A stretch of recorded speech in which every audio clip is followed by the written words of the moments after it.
Bonjour mes amis de Paris. Je suis très excited about being here. That's the extent of my French. Thank you very much. Merci beaucoup. Thank you, José. Merci José. It's wonderful to be back. C'est merveilleux d'être de retour. J'adore être à Paris. C'est vraiment, vous êtes un public extraordinaire. Vous avez vraiment, vous avez été des fans de tout ce que j'ai fait et de tous mes films. Je suis très honoré et vraiment excité d'être ici pour présenter L'Affrontement. C'est tellement facile de vendre un film quand on est tellement passionné et de passer autant de temps à le faire. Et c'est vraiment une franchise à laquelle je suis très attaché et très passionné, tout comme Matt Reeves. Il a grandi avec, et ce qu'il aime beaucoup, ce qu'il adore dans la chance qu'il a eue de pouvoir le réaliser, c'est parce qu'il avait adoré le précédent, La planète des singes, les origines, et ce que Wyatt avait fait avec ça. Et le fait de pouvoir venir et suivre et compléter ce que le réalisateur avait fait. Et en fait, il veut faire un film très émotionnel, avec beaucoup de commentaires sociaux, mais il y a beaucoup de cœur aussi là. Et il voulait aussi faire un film qui n'allait pas aller trop loin et sauter trop loin dans le temps pour retrouver, n'est-ce pas, le premier film de 1968. On connaît très bien la fin. On sait très bien que à la fin, on va arriver à la planète qui est dirigée par des singes. On sait très bien ce qui va se passer. Mais ce qui est vraiment important et ce qui est très intéressant, c'est de savoir comment on va y arriver. Et c'est la raison pour laquelle ce film vraiment parle de l'évolution des singes et ce qui est arrivé est vraiment la période intérimaire entre le film des origines et après, là on le retrouve dans ce film. Donc je vais vous parler un peu de ça et de vous dire où est-ce le point de départ de ce film. On va vous montrer plusieurs extraits et on va vous montrer aussi des deux écrans côte à côte pour voir vraiment la technologie, pour que vous pouvez comprendre aussi l'étendue de la performance une fois qu'elle a été créée, c'est-à-dire une fois que les acteurs l'ont fait sur le plateau. Le travail de Weta, des studios Weta, ce qu'ils ont fait, l'évolution. On va vous montrer un peu ça, on va vous montrer aussi le teaser qu'on a montré aussi comme cette année. Et puis, il y a une petite surprise aussi à la fin. Voilà, pour vous mettre l'eau à la bouche. Pour vous parler vraiment du point de départ de ce film, si vous vous souvenez de à la fin de La planète des singes, les origines, César a été éduqué par des humains. James Franco, qui est son père, en fait, lui, il sera toujours un outsider, un marginal. Il a bénéficié d'une intelligence améliorée qui l'a rendu plus fort et a accéléré aussi son intelligence ainsi que son intelligence émotionnelle. À un certain point de sa vie, il a aussi réalisé qu'il n'est pas un humain, mais il est vraiment un marginal. Et il doit vraiment retrouver son espèce et retrouver son âme de singe dans une sorte de sanctuaire tout à fait disparate. C'est vraiment des singes qui ne communiquent pas entre eux, les orang-outans, les chimpanzés, les gorilles. Il doit trouver le moyen, ou en tout cas, il pense que c'est son rôle de les réunir tous. Et à la fin, en fait, il devrait aussi les mener à la liberté. C'est vraiment le dernier acte du film des origines, c'est vraiment une révolution. Et ce qu'on voit à la fin justement du précédent film, c'est vraiment cette épidémie qui a été provoquée par ce virus qui a été fabriqué par les humains, qui est en train de décimer en fait les hommes. Le départ de ce film, c'est 10 ans plus tard. César a donc mené les singes vers la liberté. Il y a une sorte, un millier d'entre eux. Ils sont dans la forêt à Muir Woods, à l'extérieur de Los Angeles. César est leur chef.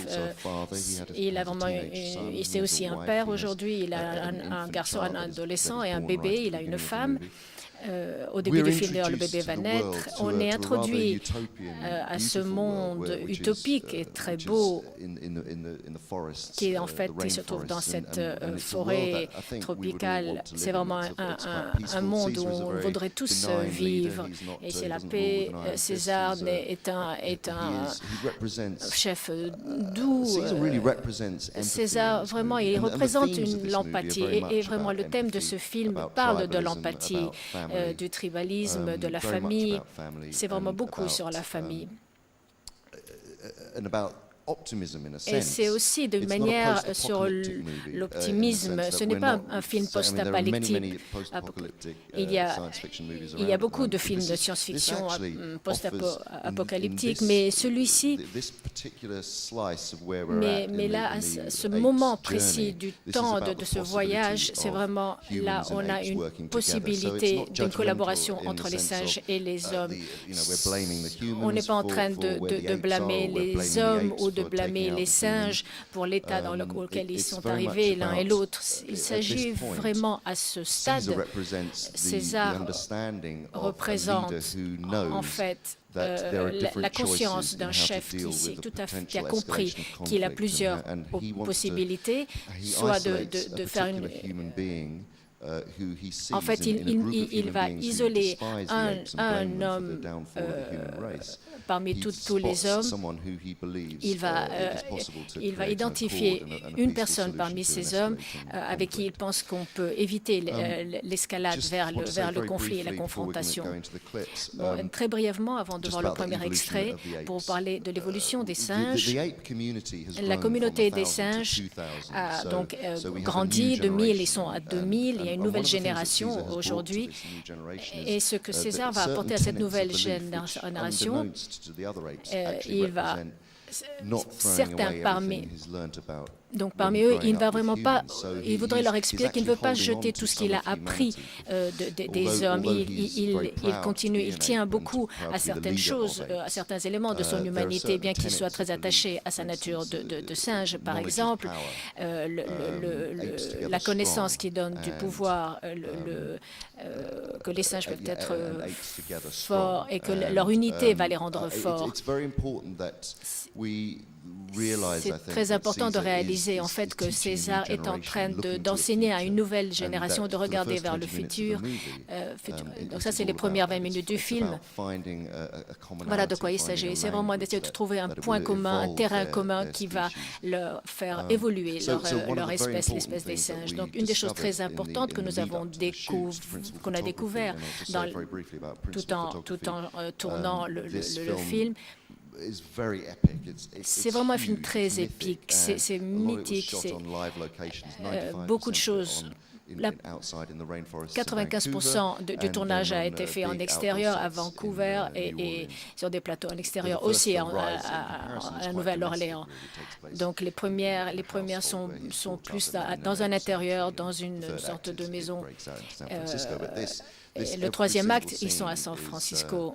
Mais là, ce qu'on va voir, ce que vous avez là, tout est vraiment en extérieur. Peut-être un seul plan qui est en intérieur. Donc la première chose pour les singes, c'est vraiment le langage et de pouvoir s'exprimer et de voir aussi comment ils vont évoluer dans la manière de communiquer. Donc, vous allez voir, il y a des groupes très disparates. Il y a des orang-outans, des chimpanzés, des gorilles. Il y a certains qui arrivent à s'exprimer. Puis après, il y a les gestes. Il y a un langage des signes. Ce que César va leur enseigner comme point commun de langage. Et puis, il y a bien sûr le langage humain dont César est le plus capable de comprendre. Donc, ce qu'on essayait vraiment, c'est de ne pas sauter trop loin, d'aller trop vite et de retrouver vraiment des singes qui savent s'exprimer. Mais là, on est vraiment au stade où ils sont en train de découvrir un langage, une sorte de prototype de langage. Et quand on suit César on va comprendre comment aussi les singes vont adopter ce langage. Donc, on va vous montrer maintenant des extraits. La première chose que je vais vous montrer, c'est vraiment de vous montrer l'évolution de la technologie dans la performance capture. Et plus que la technologie, c'est de vous montrer le travail extraordinaire qu'a fait le laboratoire des studios Waiter et leur maîtrise de savoir comment interpréter les expressions du visage. La performance capture reste quand même un mystère pour beaucoup, mais pour moi, ça a toujours été, en fait, la manière la plus simple de vous l'expliquer, c'est de vous dire que c'est en fait une autre manière d'enregistrer la performance d'un acteur. Il n'y a vraiment rien d'autre, il n'y a rien de mystérieux, il n'y a pas de magie. Naturellement, c'est de la technologie, mais c'est simplement un autre, il y a 360 degrés, les caméras, c'est une... Et en fait, vous jouez comme si vous étiez dans un film, comme si vous étiez en tant que vrai acteur. Et puis par la suite, les effets visuels arrivent par la suite. Ce que Vita a fait, c'est vraiment leur expertise et le travail de groupe qu'ils ont fait. En prenant ces performances des acteurs sur le tournage, et 8 mois plus tard, c'est le rendu numérique des singes que l'on voit. Ce qui est extraordinaire, c'est, vous allez voir, la texture du pelage des animaux. Il y a bien plus de détails et de nuances aussi dans les expressions du visage. C'est là que nous allons démarrer. Je vais vous montrer donc des extraits pour vous démontrer tout cela et vous introduire aux divers personnages de singes.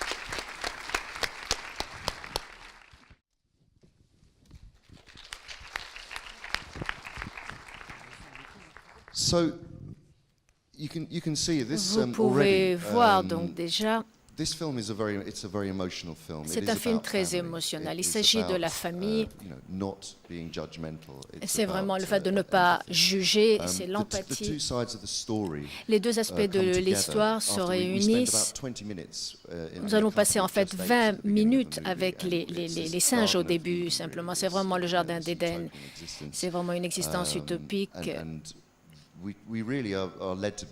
Et vraiment, on est amené à croire que les singes pensent que l'humanité n'existe plus. Et ils ont pu regarder sur les hauteurs de San Francisco les lumières disparaître. Donc, ils pensent vraiment que les humains ont disparu. Et un jour, vraiment sortis de nulle part, il y a une troupe d'humains qui arrivent, qui viennent dans leur territoire, sur leur territoire, et ça bouleverse tout leur monde. Et César, qui a toutes ses croyances, sont bouleversées. Et lui, en tant que chef, doit faire face à un grand conflit.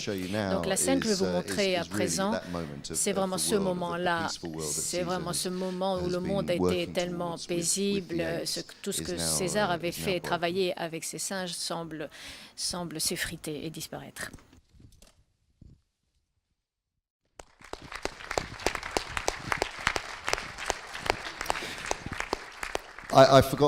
J'ai oublié de vous dire que, bien sûr, le film n'est pas encore terminé. Et certaines séquences que vous allez voir aujourd'hui sont incomplètes. Et celle dernière-là, bien sûr, l'était. Mais ça vous montre vraiment les diverses étapes. Et en fait, dans cette dernière séquence, vous voyez qu'il y a encore les micros, vous voyez un peu le côté physique. Et vous voyez aussi la couche d'origine de la première étape de l'animation, avant qu'on puisse vraiment, je ne sais pas des excuses, mais c'est vraiment la réalité. Donc, dans cette séquence, vous êtes introduit au personnage de Malcolm, qui est joué par Jason Clarke, et Ellie, qui est jouée par Kerry Russell, qui est une nurse, qui est un peu l'équivalent de Médecins sans frontières, après donc l'épidémie dont les humains ont souffert. On n'est pas en train de dire, on est en train vraiment de créer une situation très équilibrée. Ils ont tous perdu des êtres cher, la population humaine a été décimée. Il y a vraiment des poches de lutte qui luttent, des poches d'humains qui luttent pour leur survie. Et ils essayent de trouver vraiment un peu du pouvoir, contrairement aux singes qui sont dans la nature, qui n'ont pas besoin. Mais les humains, eux, ont besoin de pouvoir. Donc, ils sont venus pour essayer de réactiver un barrage hydroélectrique pour pouvoir avoir donc l'électricité. Mais ils doivent essayer, et donc ils doivent pénétrer dans le territoire des singes. Mais là, vous voyez vraiment les graines de la reconnaissance. Donc, César, en fait, César a reconnu, identifié une personne en qui il peut avoir confiance, c'est-à-dire Malcolm. Et lui, Malcolm aussi, c'est vraiment l'un et l'autre. Les deux ont des familles, donc Malcolm et César. Et vous avez vu aussi l'adolescent au début, quand ils sont en train de pêcher. Donc, c'est vraiment César avec son fils, quand ils sont en train de pêcher. On voit aussi la relation un peu conflictuelle qu'il a avec son jeune adolescent. C'est vraiment, ça place vraiment toute l'action et vous voyez vraiment le conflit qui risque d'éclater. Alors, le prochain, c'est vraiment un peu la suite de celui-ci. C'est vraiment les choix auxquels ils vont faire face et leur réaction à la possibilité de ce conflit. César est un chef qui vraiment prend sur ses épaules cette responsabilité. C'est comme tous les chefs, toute personne en position de responsabilité a le choix, soit écouter les autres, que ce soit les singes ou les hommes, et prendre en considération leurs opinions, ou alors d'avoir des réactions immédiates et d'utiliser la force ou l'équivalent. Et ça n'est vraiment pas ce genre de personnes, mais les singes, entre eux, sont très en colère et ils sont bouleversés. Donc, le commentaire vraiment commun est à peine déguisé. Quand La planète des singes, les origines, est sortie en salle, c'était il y a 3 ans. C'était vraiment le début du printemps arabe et Londres était en feu. Quand on a l'avant-première de Londres, il y avait vraiment des manifestations dans tout Londres et le cinéma où nous étions. Quand César est arrivé, toute la salle était dans l'obscurité et le film a dû s'arrêter. Il y a eu une coupure d'électricité. Donc c'était vraiment un moment un peu de zeitgeist incroyable. C'est vraiment que fait-on après cela, après tous ces événements dans le monde. Bon, c'est à peine, c'est vraiment là sous-jacent, mais c'est vraiment présent. Et je pense que vraiment ce qui est extraordinaire dans ce genre de ce film et la raison pour laquelle il dure, c'est parce qu'il parle de quelque chose. C'est un film important, tout en étant divertissant, mais sur le plan émotionnel, il est aussi très fort. Mais il y a aussi une petite trame politique. Donc là, la prochaine scène, c'est la réaction des singes.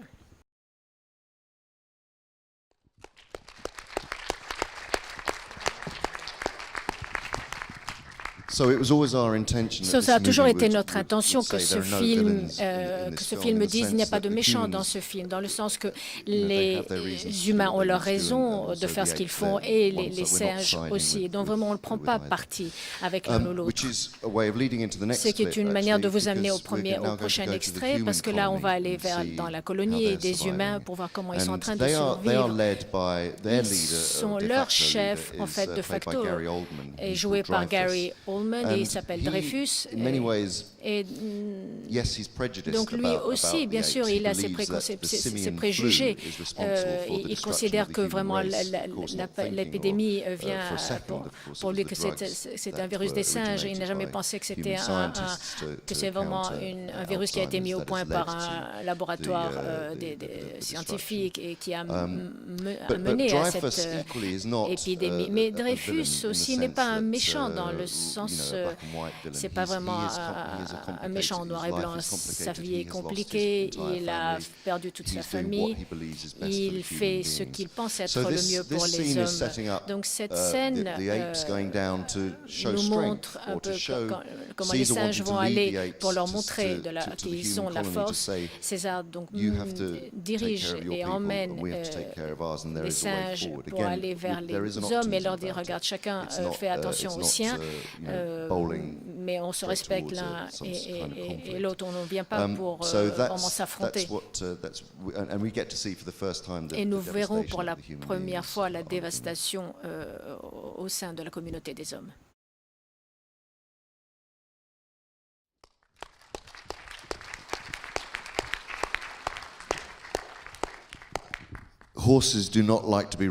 Les chevaux n'aiment pas être montés par des singes, je vous l'assure. On a vraiment répété très souvent cette scène parce qu'à peine je commençais à parler en tant que César, le mot cheval partait dans l'autre sens. C'est pas aussi simple que vous le voyez. Donc c'est pour vous dire aussi que tous les singes dans cette scène étaient joués par des acteurs qui étaient entraînés pour être des singes et des acteurs, bien sûr. Matt Reeves ne voulait pas vraiment, pour tout ce qui était très physique, il ne voulait pas utiliser d'animation numérique. On avait en fait 20 personnes sur le plateau, 20 véritables personnes. Là, on était à Nouvelle-Orléans, dans le centre de la ville, qu'on a complètement bouclé, et on a répété donc vraiment des petites poches de ces 2000 singes. Donc le prochain extrait qui va nous amener vraiment à la notion d'un film potentiellement optimiste et pas vraiment apocalyptique. Là, on va voir les humains donc ont essayé de remettre en route le barrage et les singes leur donnent la possibilité. Mais il y a eu un accident dans le tunnel et beaucoup d'humains ont été pris au piège. Et là,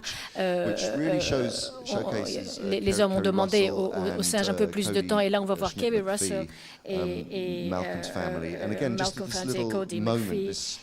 C'est vraiment un petit moment, une sorte d'oasis dans le désespoir ambiant, une sorte d'optimisme où ils se disent que peut-être ils peuvent vivre ensemble.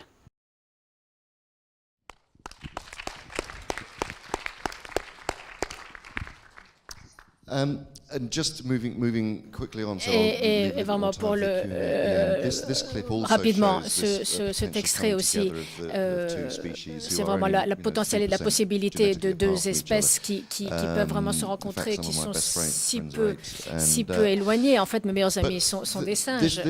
Mais là, vous allez voir qu'il y a vraiment une possibilité pour une certaine communication dans un monde où ils pourraient coexister. Donc, voyons le prochain extrait et après on parlera de la bande-annonce.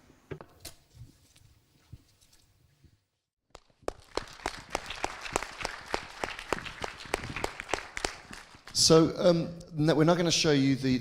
ne vais pas vous montrer la bande-annonce CinemaCon parce qu'en fait, vous connaissez un peu tout ça. Parce que la section de la fin, et on ira, et comme ça on pourra tout de suite faire les questions-réponses.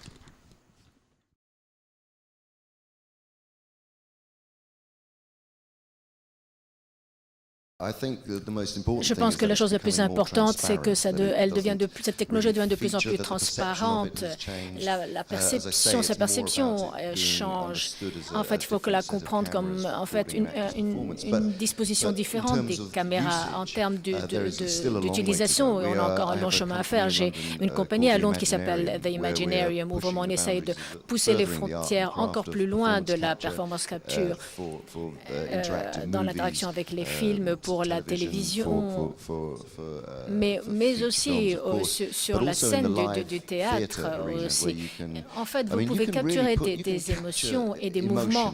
Vous n'avez pas besoin de jouer un humain. Je suis en train de travailler sur des projets en ce moment qui sont bien plus abstraits. Peut-être qu'on en parlera plus tard. Mais vraiment, au théâtre, par exemple, on peut aussi mettre des marqueurs sur des danseurs et puis avoir une publicité sur un écran. Ils peuvent aussi transmettre de la lumière ou du son. Donc, en fait, la performance capture a des possibilités énormes. C'est vraiment comment on peut, nous, appliquer notre imagination dessus.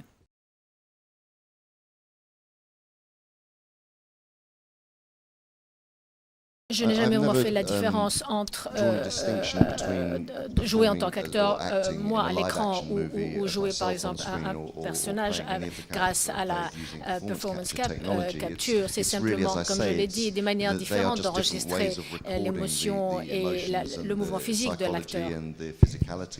Je ne pense pas qu'il devrait y avoir une catégorie spéciale, en fait, ou une catégorie particulière pour la performance capture en termes d'Oscar. Ce qui vous touche en tant que public, c'est vraiment la chose la plus importante. D'abord, la récompense pour moi en tant qu'acteur, c'est de pouvoir jouer ce genre de personnage et la libération qu'on a en utilisant cette technologie. Ça vous permet aussi d'habiter ce genre de monde, le monde des singes ou le monde de la Terre du Milieu. Ça, c'est déjà une récompense énorme pour moi. C'est vraiment une sorte de transformation en tant qu'acteur. Même au théâtre, c'était pour moi de trouver le chemin vers un acteur pour pouvoir exprimer quelque chose à propos de la nature humaine, ce qui m'intéresse moi là-dedans. Mais vraiment, la reconnaissance, ce n'est pas à moi de le dire, mais je pense qu'il faudrait le juger sur l'usage de telle ou telle autre technologie. Si vraiment il faut penser en termes de performance, si elle est efficace, si elle vous touche. Moi, je pense que la meilleure performance, c'est vraiment Scarlett Johansson dans Her. On ne la voit pas du tout à l'écran et je pense que sa performance est extraordinaire.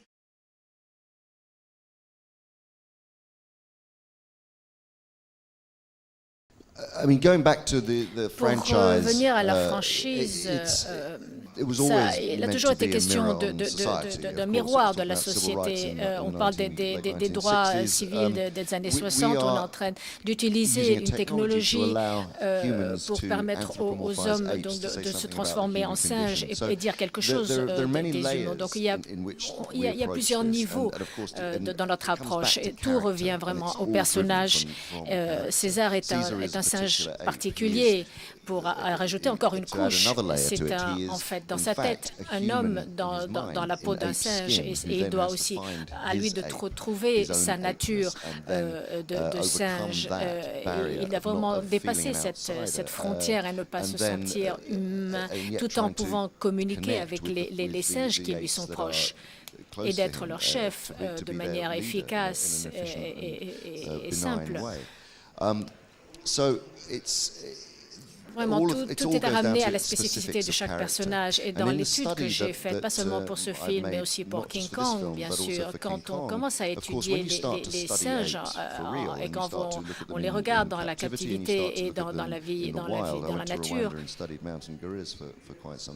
vous réalisez qu'ils ont grandi autour des hommes et qu'ils reflètent aussi les réactions des hommes, même les plus violents étant les chimpanzés. Ceux qui ont été aussi entourés par des régions de conflit. Et c'est ce que vous voyez d'ailleurs quand ils font l'expérience des armes. Et en fait, il y en a qui ont vraiment eu accès à des armes à travers des rebelles ou des militaires. Ça, c'est vraiment un groupe particulier de singes, les chimpanzés, comparé vraiment au Rwanda où j'étais dans une région de volcanique et il y avait des gorilles, des montagnes qui étaient vraiment à tout autre niveau, qui agissent de manière très différente. C'est vraiment l'expérience la plus humble et la plus extraordinaire. Et c'est vraiment le témoignage d'une situation tout à fait utopique. En fait, tout revient au personnage. Nous, en tant qu'acteurs, ce qu'on dit, on ne se dit pas qu'on est en train de jouer des singes, on est en train de transformer ces singes pour pouvoir dire quelque chose et parler de nous, nous les hommes.